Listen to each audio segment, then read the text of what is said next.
Bienvenidas y bienvenidos a La Voz de los Trabajadores, un podcast de Defensora Sindical. Hoy es nuestro segundo episodio y nos acompaña Lady Bernate y Rina Guevara, ambas dirigentes del sindicato Juan Valdez, y le damos la más cordial bienvenida el día de hoy a La Voz de los Trabajadores. En este capítulo hablaremos de temas muy importantes, como la reciente negociación colectiva de estas dirigentes del sindicato Juan Valdez y de su huelga, que se hizo efectiva durante no menos que 11 días. También conversaremos sobre la transición frente a la nueva administración mayoritaria de COPEC dentro de la empresa y, por supuesto, conoceremos mucho más de las mujeres que hay detrás de este rol y liderazgo dirigencial. Nos encontramos aquí con Lady, quien es la presidenta del sindicato Juan Valdez, y hoy día queremos más saber sobre la mujer que hay detrás de esta tremenda dirigente sindical. Entonces cuéntanos, Lady, ¿cuál es tu nombre completo? Lady Gisela Bernate Restrepo. ¿Cuándo estás de cumpleaños? El 15 de septiembre. ¿Sería signo entonces? Virgo. Virgo, una mujer Virgo. Lady, ¿dónde naciste y cómo es que tú recuerdas tu infancia? Yo soy de nacimiento de la ciudad de Cali, en Colombia. Colombia. ¿Y cómo recuerdo mi infancia? Con mis papás, un tiempo con el uno, luego con el otro, porque Estaban separados. Junto a mis hermanos. ¿Cuántos hermanos tienes, Lady? Tengo 4 hermanos. Ya. Y tú eres dentro de esos 4, la menor, la mayor, segunda. la segunda. Ya. Yo soy la segunda, estudiando. Mi mamá nos hizo estudiar harto. Así que fue una infancia bien agitada por estar teniendo que compartir con los dos padres al tiempo. Ya, y cuéntame ahí dentro de todos esos estudios, esos tiempos de estudio, ¿qué querías hacer tú cuando grande? ¿Te pensaste alguna vez que ibas a ser dirigente o tenías otras aspiraciones en tu niñez? No, nunca me imaginé ser dirigente sindical, pero sí siempre estuve como enfocada en trabajar para las personas porque yo quería ser oficial. ¿Suboficial? Sí, hice como todo el preámbulo para eso, pero bueno, no, por circunstancias de la vida no se pudo. Ya, pero ¿estás contenta hoy día con lo que estás haciendo, pues, representando tantos trabajadores de un rubro tan importante en Chile? Claro que sí, bueno, mi rol en el sindicato de Juan Valdez siempre ha sido, antes de existir, yo siempre era la que más hablaba, defendía todas las cosas que pasaban antes de que existiera el sindicato, así que creo que fue naciendo, se fue dando. De forma espontánea. De forma espontánea. Perfecto, gracias, Lady. Ahora vamos con Rina, que es la secretaria de esta importante organización sindical. Cuéntanos, Rina, respecto de tu juventud. ¿Cuál fue tu primer trabajo? Mi primer trabajo fue en Venezuela en una institución del gobierno que se llama INSE, Ya. Es como aquí el CENSE. Ya, perfecto, Donde- como de capacitación. Sí, de capacitación. Pero allí siempre, yo vengo de mis papás que son educadores, pero allí yo ya estaba en el área administrativa y trabajé como asistente del gerente. ¿Cuánto tiempo trabajaste ahí? 10 años. 10 años, harto tiempo. ¿Y cómo llegaste a ser dirigente sindical? Bueno, ya venían con raíces de ese primer trabajo. Yo allí era socia de un sindicato y vi Ya. lo bueno que se lograba y lo que hacía el sindicato. Y acá, estando en Juan Valdez, bueno, tuve la oportunidad de compartir tienda con Lady. Lady fue la que me entrenó y allí eso fue fluyendo. O sea, También se de forma espontánea. Sí, se fue dando, se vio la necesidad, se creó el sindicato y en ese proceso solamente estaban los dirigentes.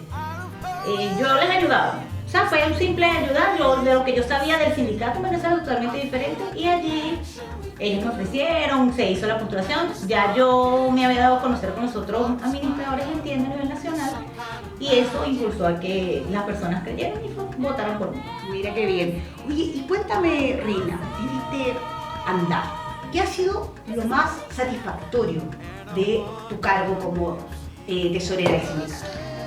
Mira que gracias a Dios trabajo en conjunto, hemos sido muy organizadas y eso trajo muy buenos resultados cuando nuestra huelga. Estábamos muy bien organizados. Preparadas. Sí, administramos muy bien los recursos y eso se vio en el reflejo del bolsillo del trabajador que no fue afectado en esos 11 días. Sí, fue una huelga larga. Vamos a hablar más adelante de aquello. Y cuéntame, ¿qué crees tú que ha sido lo más ingrato que tú has vivido en este camino de dirigir? Mira, a veces ayudas mucho, constantemente, y no sientes que la persona o que el socio en realidad después que consigue lo que necesita, se sienta agradecido. Vea tu trabajo, porque en cualquier momento hacen expresan opiniones que no son las apropiadas hacia los dirigentes, cuando nosotros tenemos un trabajo de 24/7. Así es, me consta. Y la gente no lo entiende, no lo ve así. O no lo valora. No lo valora, más Exacto. así. Y para terminar esta sección, ¿alguna vez te imaginaste que ibas a liderar? Porque ustedes lideran la organización sindical de Juan Valdez. Pues no, pero tengo raíces. De hecho, nosotros yo soy venezolana, yo salí del país por la condición política que hay allá y mi papá siempre ha sido dirigente político. Lo traía en el ADN. Sí, él lo dice, de hecho él lo dice muy orgulloso, dice, lo traías en tu ADN. Pues aquí se floreció. Floreció, perfecto. Es importante para todos nuestros oyentes conocer y saber los aspectos más humanos, más cercanos de la mujer que hay detrás de este cargo tan importante dentro de esta organización sindical. Entonces, cuéntanos, Rina, ¿cómo es la mujer cuando deja el sindicato, cuando cierra la puerta del sindicato? ¿Cómo es Rina? Mira, en realidad es difícil cerrar la puerta del sindicato y eso pasa factura, ¿sí? Pues tú llegas a la casa, tal cual como toda ama de casa, a poner y a ordenar el día a día de mi hogar. La comida, trato de hacer comida sana, entonces me cuesta mucho más porque a nosotros nos toca viajar a nivel nacional. Entonces es muy difícil. Trato de poner las cosas al día, llamo a mis hijos que están en Venezuela para ver cómo van, cómo están los estudios, todo lo que hacemos las mamás, pero me toca a distancia, a veces es mucho más difícil. Muchísimo más difícil. Entonces, ¿cómo compatibilizas, Rina, eso, la vida de la dirigenta con la vida familiar? Y como dices tú, con también el tema de la maternidad, que es un trabajo doble. Sí, es difícil, en realidad es difícil. A veces cuesta, de paso factura, la gente se molesta, a veces mis hijos dicen, no sabemos en qué momento hablar contigo, mamá, o cuándo puedes. Entonces me mandan unos mensajes donde, ¿puedo conversar contigo ahora? Claro, digo, siempre tengo tiempo para ti, pero es verdad, a veces lo dejo en visto porque estoy atendiendo a un socio. Exacto. Entonces, eso es lo que de repente no se ve, no se ve del otro lado. Sí. Ya, y cuéntanos entonces, Rina, por ejemplo, ¿te queda algún tiempo para algún hobby, por ejemplo? Mira, ahorita no, ya no se nos quitó, Yo sé, ya pero- perdimos hasta el tiempo del gimnasio, pero ahorita por salud, el médico lo recomendó porque esto pasa factura. Por supuesto. El nivel de estrés, todos los compromisos, entonces escucho música, sí, me gusta, hago velas. Vela. Sí, eso lo Mira, que comencé en terapéutico. diciembre. Ya, y entonces para cerrar este bloque, cuéntanos, ¿cuál es tu canción favorita de la música que Está Franco De Vita, Si me dieran a elegirte una vez más. ¡Oh, my! ¡Qué tremendo tema! Me encanta. Sabemos bien que un dirigente sindical necesita y requiere ciertas habilidades, herramientas para afrontar el desafío de representar a tantos trabajadores a nivel nacional.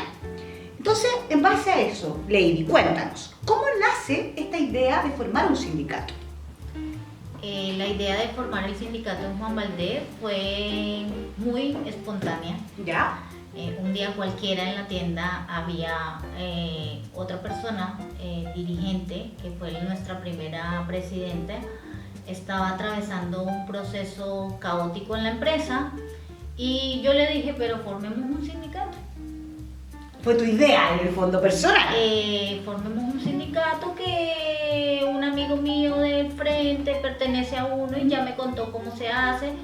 Porque yo había escuchado que en la empresa habían habido 3 oportunidades de formarlo, Ya. pero no había sido posible, los despedían.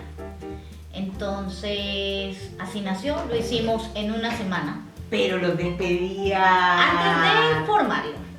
Ojo que para todos nuestros oyentes la idea también de este podcast es que sea educativo, ¿cierto? Para quienes nos escuchan. Y recordar, ¿cierto? Que las personas que van a constituir un sindicato tienen fuero, ¿cierto? Claro. Y tienen fuero anticipado.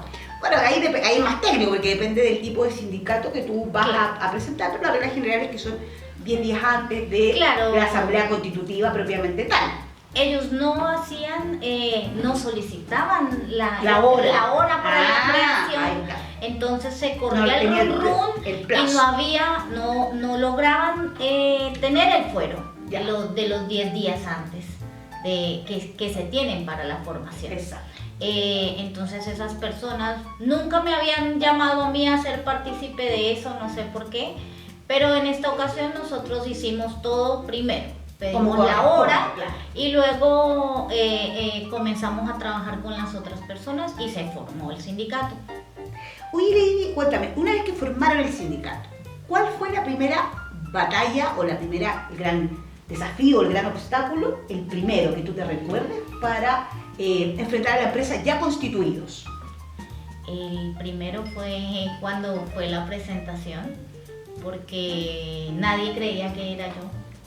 Que eras tú ahí la líder de la idea. Nadie creía que yo pertenecía a eso, nadie se lo imaginaba, porque como les digo, o sea, nunca me habían llamado a mí a ser partícipe de esto, y cuando fui, hasta para mí fue un shock llegar a presentármele a la gerencia, que hoy día nuevamente es nuestra gerente, porque, no sé, tal vez yo ya llevaba mucho tiempo, yo llevo 10 años en la empresa y en ese entonces llevaba 5, era mi trabajo estable, como que fue algo sorpresivo, vamos a decir sorpresivo. Rina, ustedes negociaron colectivamente, cuéntanos cuándo fue eso. Mira, nosotros comenzamos la negociación el 28 de febrero. Ciertamente ¿De qué año? Para que sepa nuestro oyente. 2026. Del 2026. Sí, se comenzó la negociación, fue algo como frustrante. ¿Por qué? Porque la empresa, su posición en realidad nunca fue negociar. Nunca fue nosotros traemos esto, ustedes nos pueden, ¿qué podemos arreglar? No, nunca fue eso. La empresa siempre tuvo una negativa. Una negativa al diálogo negociador, que es lo más importante. Solamente se presentaban a escuchar y nunca... Cumpliendo con la formalidad. Sí. Ya. Oye, Rina, cuéntanos entonces, ¿cuáles fueron las demandas que ustedes presentaron en este petitorio de proyecto negociador? Mira, entre las más importantes era conservar el incremento de IPC, que nosotros tenemos 2 veces al año, ya lo traíamos en nuestro primer contrato colectivo, el aumento de la colación, ¿ya? ¿Verdad? Y por último, tuvimos muchas demandas, pero el otro que se peleó los ejes centrales, sí, esos son los importantes. El bono de pronto acuerdo. Ya. A ver, vamos por partes. Yo creo que es importante también que los oyentes, digamos, de este podcast puedan saber, por ejemplo, que muchos piensan que el reajuste, que generalmente es a través del IPC, ¿cierto?, en los contratos colectivos, es un piso, es decir, como por el solo hecho de yo de presentar mi proyecto, mis beneficios vienen reajustados. Y eso no es así. Es decir, de la reforma laboral, los pisos de negociación quedaron expresamente excluidos el sistema de reajuste, lo cual es muy perjudicial para los trabajadores, porque quiere decir que lo que yo conquisto en un proceso de negociación colectiva pierde absolutamente su valor al año siguiente. Y debemos recordar que al menos en los procesos de negociación colectiva arreglada, la ley nos establece el año de duración de ese proyecto, ¿cierto? Nos dice la ley, mira, este proyecto no puede durar menos de 2 ni más de 4 años. Entonces, en ese sentido, el sistema de reajuste se vuelve imprescindible. Y es algo que los trabajadores deben negociar año tras año tras año de su proceso de negociación. Por lo tanto, un sistema de reajuste semestral como el que tú me dices es importantísimo para tanto el petitorio como para el logro efectivo de una negociación.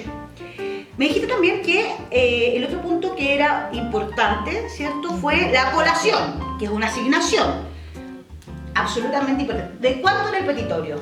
Mira, nosotros teníamos, teníamos un pago de 700 pesos, solicitamos 1.100, pero en vista de que tuvimos que ceder una cláusula que para nosotros era importante, pues se logró llegar a 1.700, pero era un reajuste alto que en realidad fue muy discutido por la empresa por el alto costo. Absolutamente, porque además algo tan sensible, la alimentación para los trabajadores, y un beneficio que podemos verlo nosotros, ¿cierto?, de forma mensual. Esos beneficios son importantísimos a nivel de proceso negociador. Y el último me dijiste que era logramos cerrar un bono de pronto acuerdo. Es un BTN, un Sí. bono de término de conflicto, o también se conoce como un bono de término de negociación. Son esas dos modalidades acá en Chile. ¿Y cómo fue ese BTN? Mira, ahí se consiguió en realidad, nosotros lo tenemos por años de servicio y Ya. nuestros trabajadores se vieron beneficiados. El que menos tiempo tenía de ingreso a la empresa y de ser socio del sindicato recibió 177.000 pesos. Que es importante, bueno. Y por años de servicio, el de 10 o 13 años es 1.300.000, que Súper generalmente lo recibe el trabajador a los 15 días. Nosotros lo recibimos a los 7 días de haber firmado nuestro contrato colectivo. Muy bien, qué buen término en el fondo. La huelga es un derecho fundamental y uno de los pilares de la libertad sindical, una atribución constitucional que tienen todos los sindicatos en nuestro país. Sin embargo, la huelga siempre es algo complejo para los trabajadores y además es una decisión que solo dirigentes valientes se atreven a tomar en el momento preciso. Cuéntanos, Lady, ¿cómo fue para ti tomar esta decisión de la huelga dentro del proceso negociador? La decisión fue un poco difícil, ya que nuestros sindicatos a nivel nacional teníamos que coordinar 32 tiendas en ese momento y no sabíamos, no contábamos con apoyo en todas las ciudades. Al momento de tomar la decisión fue porque al recibir la última oferta del empleador fue algo que nos dio el empuje para esto, porque nos quitaban beneficios ya adquiridos, no nos sumaban nada de lo que les habíamos solicitado en este nuevo contrato. Entonces era como que estábamos perdiendo piso. En vez de quedar garantizado el piso de negociación, al menos estaban perdiendo piso. Perdíamos el reajuste del IPC, perdíamos propina electrónica, perdíamos varios ítems, Ya. más o menos 5. ¿Y cómo tomaron los socios esta decisión cuando lo llaman a la votación? Cuéntanos ese proceso. Nosotros los llamamos a la votación, les presentamos la última oferta, porque en este sindicato siempre todo lo hemos hecho por votación Democrática. electrónica dentro de nuestro grupo. Se llama asamblea, se envía una encuesta para que voten sí o no, y lo hacemos por regiones, por región del centro, el norte y el sur, y se hizo la votación de que íbamos a votar, se les dijo pasaría esto, cómo nosotras nos habíamos organizado para enfrentarla en caso de que tuviéramos que llegar a ella, y ellos confiaron en nosotros. Perfecto. ¿Cuántos días duró la huelga? Los días de la huelga fueron 11. 11 días. ¿Y cómo se organizaron ustedes como sindicato? ¿Cómo se organizaron los trabajadores durante este tiempo, que no es menor, 11 días?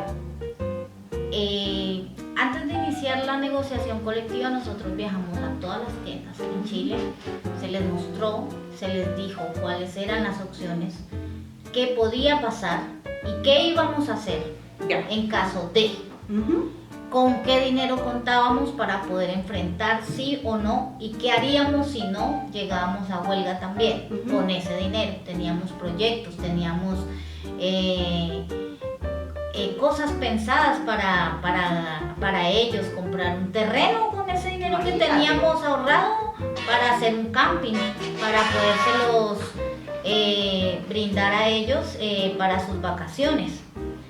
Entonces ellos estaban claros Ya. de que podían estar seguros. Sí, pero qué buena organización, ¿ah? Les felicito. ¿Y cómo se soluciona finalmente este término de huelga? ¿Qué es lo que ustedes lograron con hacer efectiva esta huelga legal en el fondo? Bueno, logramos que la empresa tomara un poco de conciencia de que de verdad estábamos perdiendo todos. La empresa dejó de vender no sé cuántos millones de pesos en esos 11 días, botaron cualquier insumo, muchos productos se fueron a la basura, y en ese momento buscamos a partes superiores de la mesa negociadora para poder hablar con ellos. Los llamamos, fuimos al edificio corporativo de COPEP, buscamos todas las instancias y logramos mucho más de lo que estábamos pidiendo en realidad. Después de la huelga fue muy satisfactorio. Es decir, el balance fue absolutamente Positivo. positivo. Rina, cuéntanos a todos y todas quienes están oyendo este podcast, ¿cómo surge esta nueva administración de Copec en Juan Valdez? Mira, anteriormente nuestro controlador era Falabella, ¿verdad? En septiembre se cierra formalmente y pasamos a ser parte o controlados por el holding de Copec. Ya, perfecto. ¿Y cómo tomaron los trabajadores este nuevo control, en definitiva? En realidad, pues nosotros pensamos que la Copec es más hacia el rubro de cafetería, comida, pero el cambio no ha sido tan positivo como lo pensamos. En la parte tecnológica y de operación, pues sí se ven y se notan cambios que no se pueden negar, son buenos. Pero para la parte sindical, pues en realidad no ha sido tan bueno. Y No. cuéntanos, ¿por qué no ha sido tan bueno y qué está haciendo el sindicato frente a este nuevo escenario? Pues mira, el sindicato, gracias a Dios, nos preparamos constantemente. Nosotras dedicamos mucho tiempo para eso y tenemos buenos asesores. Actualmente tenemos varias denuncias ya siendo fiscalizada la empresa por prácticas antisindicales y temas con respecto a los trabajadores con modificaciones de horarios, cambios de tiendas sin los previos avisos, lo que corresponde por ley, ¿verdad? Perfecto. Con anexos de contrato, que nos pareció muy grave, anexos de contrato que llegaron a los trabajadores donde indican que el trabajador acepta que modifiquen sus funciones y así, y los anexos lo dicen claramente, así le crea un menoscabo. O sea, ¿en qué tiempo estamos? Eso ya pasó de moda. Bueno, hay que recordar en definitiva que el contrato de trabajo es un contrato bilateral, por lo tanto, para hacer cualquier modificación se requiere el acuerdo de ambas partes. Existen algunas excepciones que están dadas por la ley, en el artículo 12 del Código del Trabajo, que es el ius variable, ya es decir, el empleador igual mantiene de forma muy restringida una cierta posibilidad de cambiar ciertas condiciones del contrato laboral. Dentro de ellas efectivamente están las funciones, pero la ley establece una limitación que debe ser de la misma naturaleza y no generar un menoscabo al trabajador. Por lo tanto, en el evento que ello suceda, queda abierta una acción ante la Inspección del Trabajo, ¿cierto? Para que pueda revisar si efectivamente existe o no un menoscabo y en ese caso se debe compensar al trabajador, ¿cierto? Y o bien, en el evento que no exista, volver al contrato original. La ley es clara en ese sentido. Y además se han establecido inclusive dentro de la práctica propiamente tal de lo que ha fallado la inspección, por ejemplo, cuando me conservan la remuneración pero me cambia la jerarquía del cargo. Eso también genera un menoscabo, por supuesto, al trabajador, aun cuando las funciones sean similares. Entonces, por supuesto, por lo tanto, siempre hay de estar absolutamente pendiente de la organización sindical, de los contratos de sus trabajadores, de los anexos que la empresa muchas veces impone a suscribir y cuando afectan circunstancias que son tan sensibles como el objeto del contrato de trabajo, que en el fondo es para qué estoy siendo contratado a desarrollar funciones, ¿ya? Algo esencial en materia contractual. Entonces, ¿esas denuncias están vigentes hoy día, Reina? Sí, de hecho es muy preocupante, ponte el tema del lavado de la loza. A nosotros se nos incrementó el trabajo totalmente, pero esto viene atado a la ley PUS. Entonces estamos en ese proceso. Si todas esas denuncias están vigentes, sí. Vamos a estar entonces atentos a los resultados. Y finalmente llegamos a la sección más esperada de este podcast, que es el ping-pong sindical. Lady, en esta instancia vas a tener que completar la oración con total sinceridad. Cuente lo que cuente. Y dice así, vamos con la primera oración. Ser dirigente sindical es Un desafío diario. un desafío diario. La mega reforma por este nuevo gobierno me parece Muy mala. para los muy trabajadores. mala para los trabajadores. La nueva administración de Copec representa Incertidumbre. el mayor desafío que enfrentan hoy los trabajadores es Los cambios. una negociación colectiva exitosa necesita. Preparación. Si pudiera cambiar una cosa en Juan Valdez, sería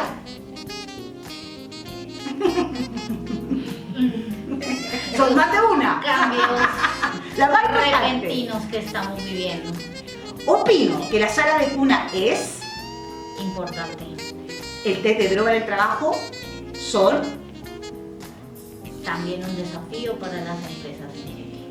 ¿a quién invitarías a un café, Ley? ¿Quién invitaría? A la gerente. Excelente. Mis muy estimadas lideresas, antes de despedirnos, vamos a pedir un mensaje que es típico de este programa y vamos a empezar entonces con la Lady. Lady, cuéntanos, ¿qué le dirías tú? Estos son mensajes para los trabajadores que aún sienten miedo para sindicalizarse. Que es un tabú. Ser parte de un sindicato es un derecho que tenemos en Chile. Exacto. Que debemos de normalizar, exigir y proteger nuestros derechos y las funciones que realizamos. Perfecto. Reina, cuéntanos, ¿qué mensaje le daríamos a los dirigentes sindicales que recién comienzan este camino? En realidad, pues que no pierdan el contacto con sus socios, con las bases, porque eso trae consecuencias, y que en realidad se capaciten constantemente, aprovechen las capacitaciones, las escuelas sindicales, en realidad son muy buenas. Ese. Y, por último, ¿qué le dirían a sus socios? Lady. Que no debemos de perder el contacto, el foco, que hay cosas que no se pueden solucionar en un instante, pero que hay procesos que debemos de esperar que se lleven a cabo. Perfecto. Reina. Pues que sigan confiando, nosotras estamos trabajando para ustedes y día a día vemos los temas, como lo dice mi compañera Lady, no todas las respuestas las tenemos de allá para allá, pero tengan la fe y la confianza, la convicción que estamos trabajando en eso. Cuéntanos, Lady, ¿a quién debiéramos invitar al próximo capítulo de La Voz de los Trabajadores? Éramos de invitar al sindicato Papa John's, a Francisco, Que es su presidente. que es su dirigente, que nos apoyó mucho, que está en una lucha grande. Eso es importante, la solidaridad sindical. ¿Y a quién no debiéramos invitar? Lady y Reina, queremos agradecerles por estar acá con nosotros y haber compartido sus historias, sus experiencias y sobre todo su visión sobre el sindicalismo y el mundo del trabajo. Queremos darle este presente por parte del podcast La Voz de los Trabajadores. Y también agradecer a todas las personas que nos acompañaron en este episodio. Gracias por escucharnos. Los invitamos a seguir a Defensora Sindical en nuestras plataformas oficiales. Yo soy Bárbara Caro, abogada, y este es La Voz de los Trabajadores, un podcast de Defensora Sindical. Nos vemos en un próximo capítulo.